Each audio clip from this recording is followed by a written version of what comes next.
ഇന്ന് ഞാനൊരു മീൻ കറി വയ്ക്കാൻ പോവുകയാണ്. എനിക്ക് ചൂരമീനാണ് കിട്ടിയിരിക്കുന്നത്.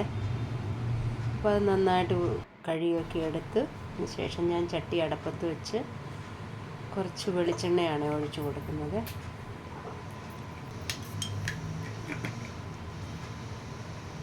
വെളിച്ചെണ്ണ ചൂടായി വരുമ്പോഴത്തേക്കും കടുകിട്ടു. കടുക് പൊട്ടിയതിന് ശേഷം നമുക്കതിലേക്ക് വെളുത്തുള്ളിയും ഇഞ്ചിയും കൂടെ ചതച്ചതാണ് അതിട്ട് അതിൻ്റെ പച്ചമണം മാറുന്ന വരെ ഒന്ന് വഴറ്റിയെടുക്കാം. നമുക്ക്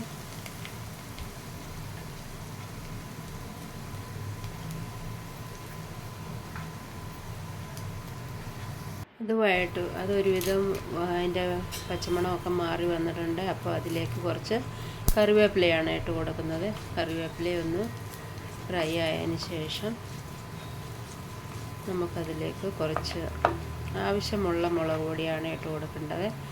ഞാൻ കാശ്മീരി മുളക് പൊടിയും മറ്റേ എരിവുള്ള മുളക് പൊടിയും കൂടെ ഞാൻ ഒന്നിച്ച് മിക്സാക്കി വെച്ചിരിക്കുന്നതാണ് ഇട്ട് കൊടുത്തിരിക്കുന്നത്.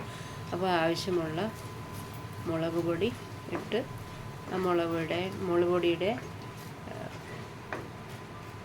പച്ചമണം മാറുന്ന വരെ ഒന്ന് നമുക്ക് ചൂടാക്കാം.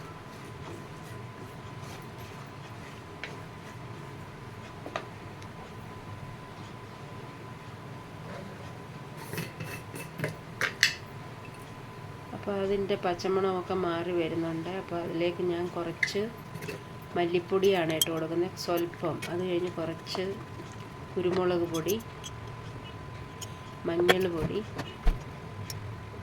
ഉലുവാപ്പൊടി അതിട്ട് ഒന്ന് ചൂടാക്കിയതിന് ശേഷം ഞാൻ പുളി ഉപ്പിട്ട് വെള്ളം ഒഴിച്ച് ഞാൻ കുതിർക്കാൻ വെച്ചിട്ടുണ്ടായിരുന്നു. അപ്പോൾ അത് ഇതിലേക്ക് നമുക്ക് ഒഴിച്ചു കൊടുക്കാം.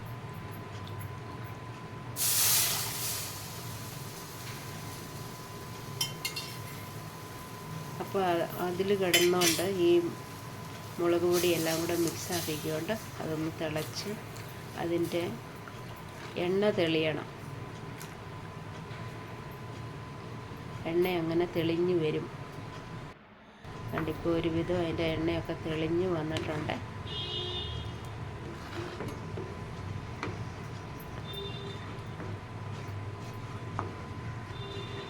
അതിൻ്റെ വെള്ളമൊക്കെ ഒന്ന് പറ്റി എണ്ണയൊക്കെ തെളിഞ്ഞ് വന്നിട്ടുണ്ട്.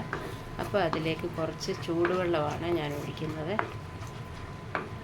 നമുക്ക് ആവശ്യമുള്ള മീൻ വേകാനുള്ള വെള്ളം നമുക്ക് അതിലേക്ക് ഒഴിച്ചു കൊടുക്കാം.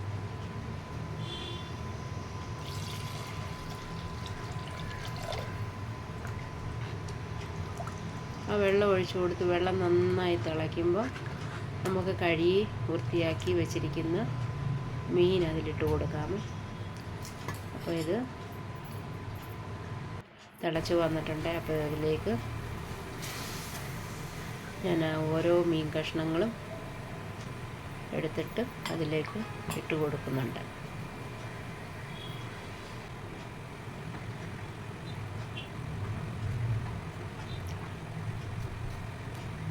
മീഡിയം ഫ്ലെയിമിലിട്ട് വേണം നമ്മളിത് വേവിച്ചെടുക്കാനായിട്ട്. അപ്പം മീൻ കഷ്ണം ഇട്ടതിന് ശേഷം അത് തിളയ്ക്കുന്നുണ്ട്. നമുക്കതൊക്കെ ഒന്ന് മൂടി വെച്ച് വേവിച്ചെടുക്കാം. അപ്പം നമ്മളുടെ മീൻ പറ്റി വന്നിട്ട് ചാറൊക്കെ കുറുകി വന്നിട്ടുണ്ട്.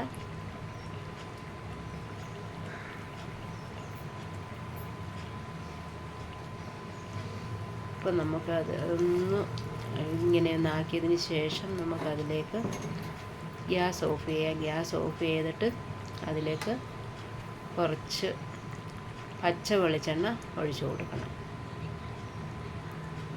ആ പച്ച വെളിച്ചെണ്ണ ഒഴിച്ചതിന് ശേഷം ഒന്നുകൂടെ ചട്ടി ഒന്ന് ഇളക്കിയതിന് ശേഷം നമുക്ക് അടച്ചു വയ്ക്കാം.